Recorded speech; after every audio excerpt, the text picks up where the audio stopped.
অর্থপাচার ঠেকানোর দায়িত্ব তার, অথচ এই কাজে সহায়তা করেই ক্ষান্ত হননি। নিজে কামিয়ে অর্থপাচারও করেছেন। এর পরিমাণও কম নয়, প্রায় ২,০০০ কোটি টাকা। কেন্দ্রীয় ব্যাংকের আর্থিক গোয়েন্দা সংস্থা ফাইন্যান্সিয়াল ইন্টেলিজেন্স ইউনিট বিএফআইইউর প্রধানের দায়িত্বে থেকে এমন অবিশ্বাস্য কাজ করেছেন মাসুদ বিশ্বাস। আরও জানাচ্ছেন সহকর্মী তাওহিদ স্বরূপ।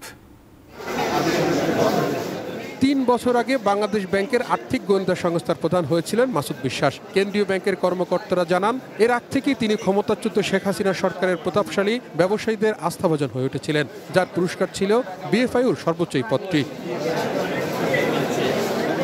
অভিযোগ উঠেছে এস আলম গ্রুপের চেয়ারম্যান সাইফুল ইসলামকে ইসলামী ব্যাংক থেকে নামে বেনামে হাজার কোটি টাকা ঋণ নেওয়ায় সহায়তা করেছেন মাসুদ বিশ্বাস।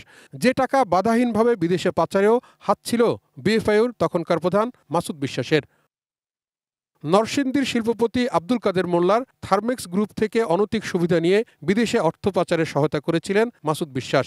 ঘুষের বিনিময়ে জিনাত এন্টারপ্রাইজের বিদেশে অর্থ পাচারের ঘটনাও ধামাচাপা দেন। এছাড়া Tanaka group, S A group এবং আনোয়ার গ্রুপের বিরুদ্ধে অর্থ পাচারের সুনিশ্চিত তথ্য থাকার পরও ব্যক্তিগত সুবিধা নিয়ে তা এড়িয়ে যাওয়ার অভিযোগ রয়েছে মাসুদ বিশ্বাসের বিরুদ্ধে। কাঠ ও পিভিসি ম্যাটেরিয়ালের সংমিশ্রণে তৈরি আধুনিক আরএফএল উডিডো, কাঠের চেয়েও কঠোর।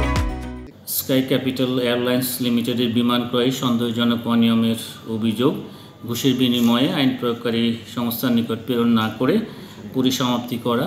অনুসন্ধান টিম দলিল প্রমাণাদি সংগ্রহ শেষে তারা প্রতিবেদন দাখিল করবেন কমিশনের নিকট এবং কমিশনের অনুমোদন ক্রমে পরবর্তীতে এই বিষয়ে ব্যবস্থা নেওয়া হবে। অভিযোগ রয়েছে অন্যকে বিদেশে টাকা পাচার সহ নানা অনৈতিক সুবিধা দিয়ে নিজেও হয়েছেন লাভবান। তিনি নিজেও বিপুল টাকা পাচার করেছেন বিভিন্ন দেশে।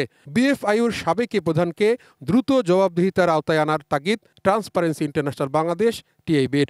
আর্থিক খাতে যে অনিয়ম দুর্নীতি এবং বিশেষ করে অর্থ পাচার যেটা প্রতিরোধের দায়িত্ব বিএফআইইউর অন্যতম ভূমিকা পালন করে, সেই বিএফআইইউর সর্বোচ্চ পদে অধিষ্ঠিত ব্যক্তি যেহেতু এরকম অনিয়মের সাথে জড়িত ছিল, তাকে জবাবদিহিতার আওতায় আনার পাশাপাশি বিএফআইইউর পুরোটাকে ঢেলে সাজানো প্রয়োজন।